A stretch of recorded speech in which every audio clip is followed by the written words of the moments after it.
চারিদিকে এক অদ্ভুত নিস্তবতা, আর তার মাঝেই শুরু হলো প্রকৃতির এই রুদ্ররূপ।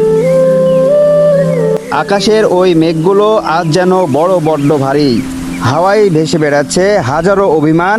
বাতাসের তোড়ে গাছের পাতাগুলো যখন মাতাল হয়ে দোল খায়, তখন মনে হয় প্রকৃতি যেন আজ আপন মনে নাচছে।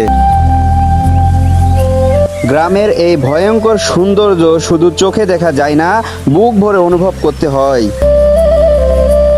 গ্রামের সেই শৈশবগুলো আজ যেন চোখে ধুলি দিয়ে যাচ্ছে। এই বৃষ্টি, এই দৃশ্য, এই শৈশবের স্মৃতি যেন এক অন্যরকম তৃপ্তি মনে পাচ্ছে। মেঘের ভরে আকাশটা আজ বড্ড নিচু হয়ে এসেছে, যেন হাত বাড়ালেই ছোঁয়া যাবে সেই ধূসর ক্যানভাস। বাতাসটা এখন আর শুধু বাতাস নেই, এ যেন এক উত্তাল হাহাকার। প্রিয় দর্শক, অবশ্যই এই ভিডিওটি যদি কারো মনে একটু দোলা দিয়ে থাকে, আমার চ্যানেলটি সাবস্ক্রাইব এবং ফলো দিয়ে পাশে থাকবেন ইনশাআল্লাহ।